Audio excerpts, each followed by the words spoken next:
China on Saturday mourned the thousands of martyrs who have died in the new coronavirus outbreak, flying the national flag at half-mast throughout the country and suspending all forms of entertainment. The day of mourning coincided with the start of the annual Qingming Tomb Sweeping Festival, when millions of Chinese families pay respects to their ancestors. At 10 a.m. 0200 GMT Beijing time, the country observed 3 minutes of silence to mourn those who died, including frontline medical workers and doctors. Cars, trains and ships sounded their horns and air raid sirens wailed.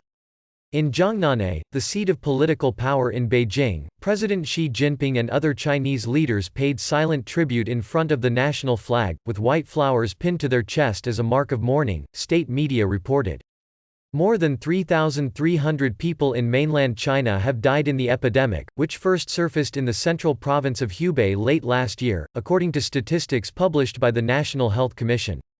In Wuhan, the capital of Hubei province and the epicenter of the outbreak, all traffic lights in urban areas turned red at 10 a.m. and all road traffic ceased for 3 minutes. Some 2,567 people have died in the city of 11 million people, accounting for more than 75% of the country's coronavirus fatalities. Among those who perished was Li Wenlang, a young doctor reprimanded by police in Wuhan for spreading rumors when he tried to raise the alarm about the disease. Since then, the virus has spread to all corners of the globe, sickening more than 1 million, killing over 55,000 people and paralyzing the world economy. The overall number of confirmed cases reported in the United States now exceeds China's official tally by threefold. Li Wenlang was a hero, he found out about it early. Now it's too late, but now our country is stronger than others, said Gan Weinung, 78, a Wuhan resident. Wuhan also banned all tomb sweeping activities in its cemeteries until at least April 30, curtailing one of the most important dates in the traditional Chinese Lunar New Year calendar, which usually sees millions of families travel to tend to their ancestral graves, offer flowers and burn incense. They have also told residents, most stuck at home due to lockdown restrictions, to use online streaming services which will allow them to watch cemetery staff carrying out those tasks live. Some resident burned joss paper, a tradition which they believe sends money and wealth to deceased relatives, on sidewalks and within the confines of their barricaded housing compounds.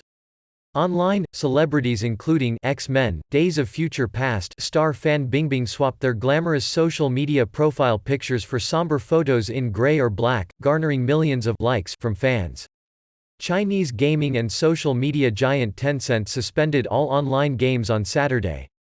As of Friday, the total number of confirmed cases across the country stood at 81,639, including 19 new infections, the National Health Commission said. 18 of the new cases involved travelers arriving from abroad. The remaining one new infection was a local case in Wuhan, a patient who was previously asymptomatic. Asymptomatic people exhibit few signs of infection such as fevers or coughs, and are not included in the tally of confirmed cases by Chinese authorities until they do. However, they are still infectious, and the government has warned of possible local transmissions if such asymptomatic cases are not properly monitored. China reported 64 new asymptomatic cases as of Friday, including 26 travelers arriving in the country from overseas. That takes the total number of asymptomatic people currently under medical observation to 1,030, including 729 in Hubei.